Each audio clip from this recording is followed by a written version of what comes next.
Kaine fought the waves and the swell in the pitch black. The seas and oceans of the world had done their best to take him, and one day no doubt they'd succeed, but not this day. No, not this bloody day. Salt water stung his neck where the wetsuit's Velcro strap had rubbed it raw. A chafing at his inner thighs was of a lesser concern, but the discomfort would only increase over time. The wetsuit that had protected him from hypothermia and saved his life demanded layers of skin in return, its pound of flesh. A price worth paying for survival. Shoulders and neck ached, calves cramped, but still he swam on. Slowly the background crash of breaking surf drove into his consciousness.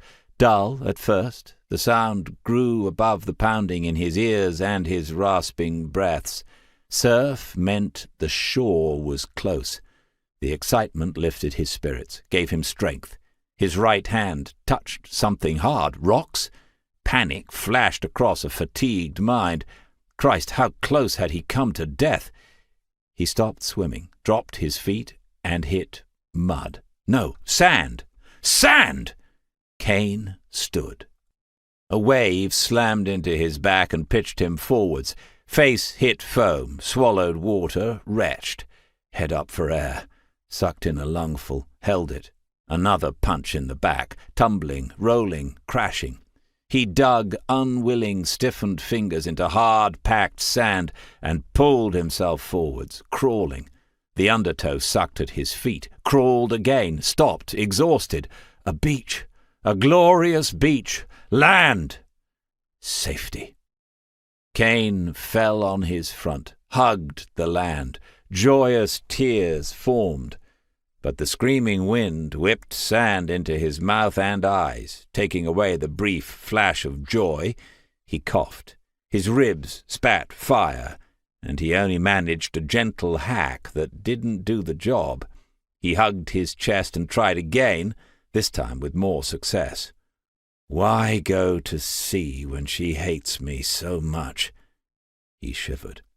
Still not out of danger, he had to move, find shelter, find the lee. To his left, to the south, a thin orange glow lightened the horizon. To the north, far off, a thicker brightness suggested a larger town or a city. Hull? Ahead lay a counterpoint of darkness and potential safety. He pushed away with his hands and sat back on his heels, half closing his eyes against the stinging, wind-blown grit.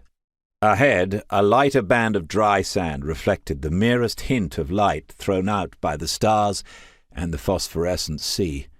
Darker shapes beyond, mounds, gave him a target, a direction away from the vicious, spiteful sea. She'd lost her latest victim, and her anger showed in the boiling lather.